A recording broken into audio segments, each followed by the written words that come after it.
Big news on the NFL front for the Colts. Carson Wentz. No more questions on whether or not he's going to be around next year. He gone.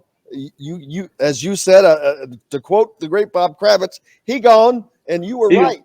You were right. Yeah. He was gone and is gone now.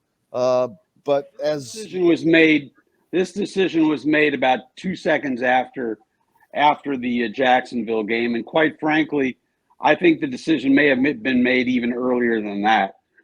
They just determined that he lacked the intangibles to be a franchise quarterback. That he didn't handle criticism, he didn't handle hard coaching.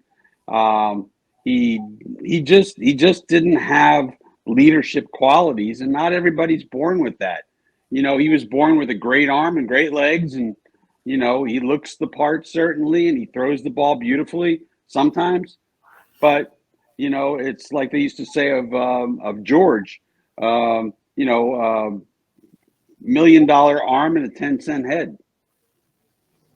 I've heard that, but without the $1 million arm part. $1 million mouth. Yeah. What's that? I said I've heard that without the $1 million arm part before. Well, he's got a good arm. He can make all the throws. Oh, I was talking about me. Okay, I got you. I'm sorry.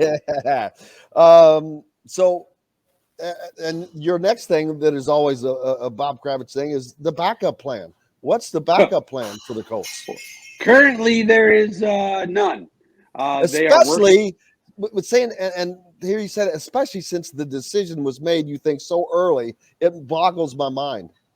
Well, I mean, a lot of things have to shake out. They had to see what happened with Rodgers. They had to see what happened with Wilson, who I'm sure they made a run at, but Wilson didn't want to come here. I mean, he made it pretty clear that he wanted Denver, or there was one other place he was willing to play.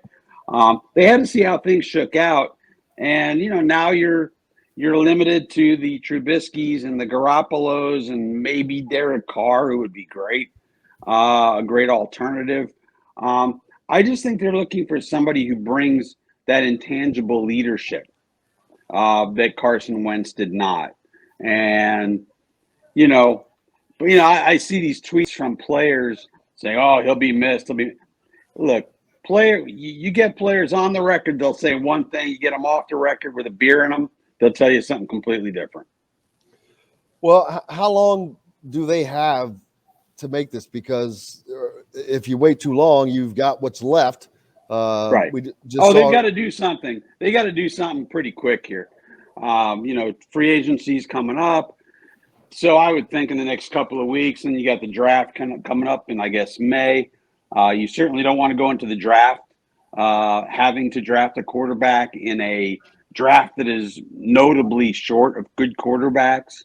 So I think what they'll probably end up doing is getting one of these vets, whether it's Trubisky or Mariota or Garoppolo or whatever, and maybe drafting the future quarterback with that second-round pick, whether that's Sam Howell, Malik Willis, whoever it might be, whoever falls to that spot. So we'll see.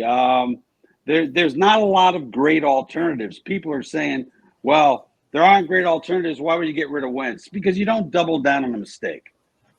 And I'd rather take my chance with somebody I don't really know than with somebody who I know does not have the right stuff. Yeah, I doubled down on mistake after mistake on a roulette table one time, and it didn't go well. It did not work out well. It's one of those things that has been stuck in my mind for 12 years, probably. Get back on that horse, man.